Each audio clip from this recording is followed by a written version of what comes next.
भरपूर डॉक्टर केले हां डॉक्टर भरपूर झाले आमचे सिंग सांगा डॉक्टरांना त्यांना दाखवलं हां तर नाशिकला आमचा गटा डॉक्टर आहे संदीप काय फरक फरक काहीच नाही कमरेमध्ये पाय दुखतो ना उजवा किती दिवस झाले 5-6 महिने झाले चांगले एमआरआय कधी केलं तुम्ही मला आता 8 दिवस झाले 15 दिवस होत आले काहीच करायची गरज नाही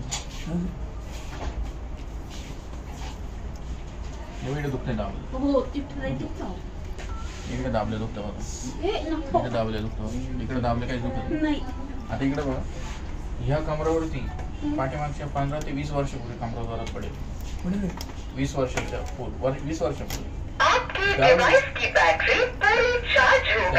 तीन मणक्यामध्ये गॅप पडेल L4 पाय L4 पाय L5 तिसरा चौथा पाचवा सहावा आणि चौथ्या पाचव्या मणक्यात जास्त गॅप इथे पण हा जो गॅप पडला ना याचा त्रास पाठीमागचे 2 ते 5 वर्षापर्यंत काहीच नव्हता हो की नाही हो हां पण याच्यामध्ये आता काय झालं याच्यातलं कार्टेज असतं गादी असते त्याला फाटून बाहेर आली गादी असते ती बाहेर आली गादी बाहेर आल्यामुळे हिनच दबली गेली आता इथून ब्लड सर्क्युलेशन खुब्याला मांडीला गुडघ्याला बोटीला टाचेला होत नाही म्हणून तुमचं कमळापासून उजवा पाय दुखतो जड पडतो रग लागते कळ लागते हो की नाही बसून उठले झोपत उठले की हे वाकडं वाकडं चालतं हो की नाही आता हे याने वाढवा केलं म्हणजे काय की यांनी एवढ्या 2 वर्षामध्ये किंवा 5 वर्षामध्ये वजन उचललं तर 20 ते 50 किलो ज्या दिवशी वजन उचललं त्याच्यानंतर हळूहळू जशी याची गादी बाहेर आली तशी न जमली गेली म्हणून पायाला रक्तपुरवठा न झाल्यामुळे पाय दुखणं दडपणं कळलं असा प्रकार होतो जास्त त्याच्यामुळे तुम्हाला जास्त उभं राहता येत नाही चालता येत नाही मांडी घालता येत नाही गुडघ्या बसता येत यालाच म्हणतात सायटिका प्रॉब्लेम तुम्हाला बरेच डॉक्टर याला ऑपरेशन सांगतील सांगितलं का नाही सांगितलं मी जे सांगितलं बरोबर सांगितलं का चुकीचं सांगितलं हां याला म्हणतात सायटिका आजार याला माझ्याकडे 3 दिवसानंतर फरक पडेल 10 दिवसात कवर होईल जे मी MRI मध्ये सांगितलं ते बरोबर सांगितलं का चुकीचं सांगितलं बरोबर म्हणून तुम्हाला सांगितलं त्या MRI ची काहीच गरज नव्हती डायरेक्ट जरी माय आले कवर झालं तुमचा पत्ता आम्हाला काल म्हणजे गेले ना त्यांच्या फरक पडतो मला पडतो आता जसं की एकदा तुम्हाला BP आजार डायबिटीज आजार थायरॉइड आजार लागला तो मरेपर्यंत असतो तसं यांना आता कमरेचा आजार लागला तो मरेपर्यंत समज मणक्याचा आजार एकदा लागला तो परमनंटली कोणत्याही पेशंटचा परमनंटली बरा होऊ शकत नाही होणार नाही म्हणजे आता माझ्याकडे पण तो 80% रिकवर होईल 20% तसंच राहील समजलं तर 20% म्हणजे काय की हे आयुष्यभर 15 ते 20 किलोच्या पुढे वजन नाही उचलू शकत वाकून जास्त काम नाही करू शकत ज्या दिवशी यांनी वजन उचललं 15 ते 20 किलोच्या पुढे हा त्रास यांना परत येईल ठीक आहे आता याला तुम्हाला काय नाही तर याला आयुष्यभर नियम आहे इथून पुढचे 3 महिने मांडी घालायची नाही गुडघ्यावर बसायचं 15 ते 20 किलोच्या पुढे वाकून काम करायचं नाही वजन उचलायचं कमराचं बेल्ट आयुष्यभर लावायचं आयुष्यभर सुटणार नाही म्हणजे ज्या वेळेस तुम्ही प्रवास करताय काम करताय वजन उचलताय किंवा वाकून काम करताय वजनाचं काम आहे तो बेल्ट सुटणार नाही जर तुम्ही हे नियम नाही पाळले तर तुम्हाला तुमचा त्रास जाणार नाही पुढं तुमचं ऑपरेशन संपणार समजलं याला 3 दिवसांनी फरक पडेल 10 दिवसात कवर आता काय MRI आता हे बघा मी तुम्हाला जे सांगितलं होतं मगाशी तुमचा हा जो स्पायनल कॉर्ड आहे इथे L4 पाय L5 मध्ये जास्त सांगितलं होतं बघा नाही हे पहा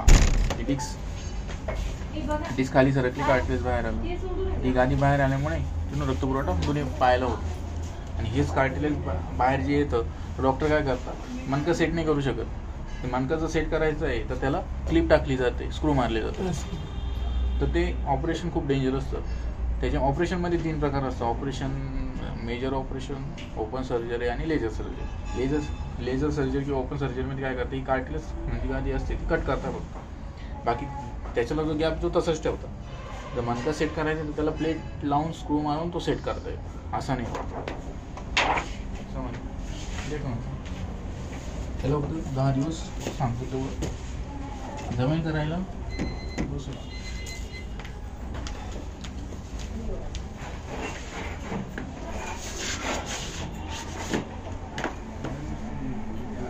याच्या आधी जेवढं मी सांगितलं कोणी आजपर्यंत सांगितलं नाही सांगितलं माहिती तुमचं कुशल बुलेट आले माझ्याकडे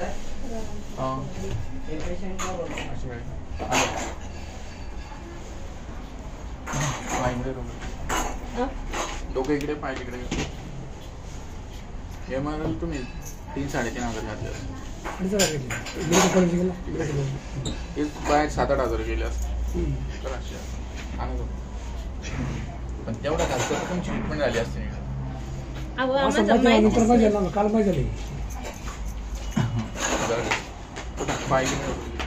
36 घंटे 3 दिवसानंतर फरक पडला लगेच नाही. डोकं तिकडे पाहिजे ना कंबरून होता. आणि प्रॉब्लेम झाले का व्हिडिओ बंद कर नाही. कंबरला केलं 1000 रुपये मिळाले.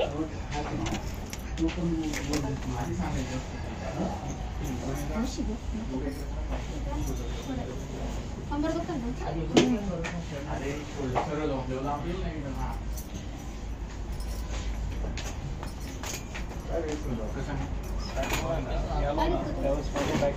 गॅप पडला गॅप कंबर गॅप कमी झाला सेंटर आणि प्लस इकडे ट्रान्सफर झाला.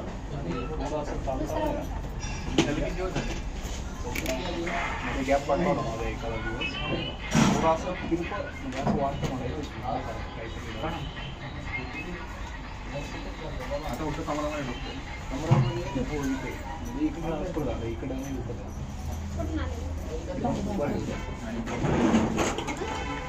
काम काय असतं शिंदा चालू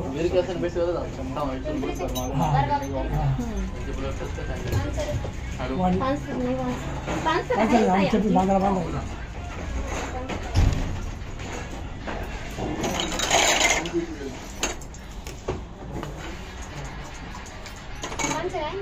आहे ना ते सांगतो बांधायला बांधायचं.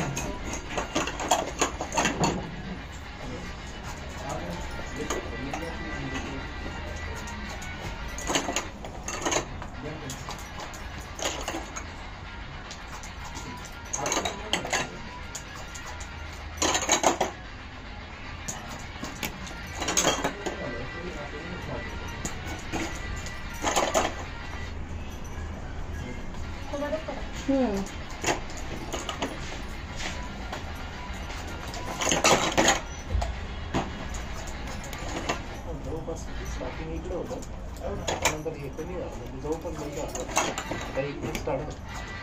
याला मोपेडमध्ये चालवतो की मोटरसायकल एवढं हे ते खाली सकाळी जोपर्यंत तुम्ही गाडी चालवता ना ड्रायव्हिंग जास्त आहे. बिना ब्रेक तुम्हाला सुरुवातीला सेटिंग आहे. मी बेल्ट घेतला तो त्या दिवशी घेऊन गेलो आणि जाऊ शकतो. पण एखादा जरी तुम्ही एक दिवस टाळला खड्डे वगैरे दिवस ही 3 महिने काळजी घ्यायची. ट्रीटमेंट महत्त्वाने नियम पाळायचे. सेकंडच घेऊन गेलो होतो कारण मला डाऊट आला होता खाली पाय फक्त डोर आहे कधी कधी कळ लागते.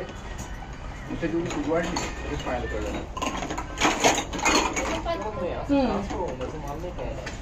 तसंच या पोझिशनला सूज वाढेल ना सूज डिवाइड होत असते. कधी या साईडला वाढेल कधी या साईडला वाढेल. पाण्यात वाढेल काहीतरी बाहेर आहे. जसं ज्या साईडला ना जसं तुमच्या वेन्स 2 आहे इथून दोन साईडला डिवाइड होते. या साईडला की या साईडला एका टायमाला दोन्ही साईडला इकडे कधी तिकडे हां जसं की पॅरलेस पेशी 2 आहे. ॲक्टर गेल्यानंतर एकच साईडला पॅरलेस त्याचं फायनल कॉर्डचे म्हणून 2 वेन्स बाहेर पडतात. त्याच्यामध्ये स्पेस आहे.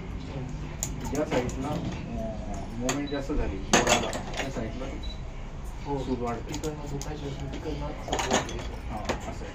त्याच्यामध्ये एक प्रकार होतो तुम्ही थोडंसं तरी प्रवास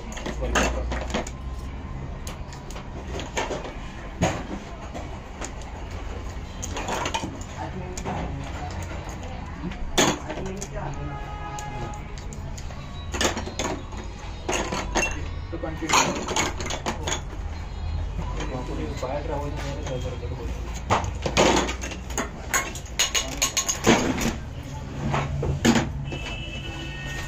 काय होतं पेशंट हे पण कसं आता डायरेक्ट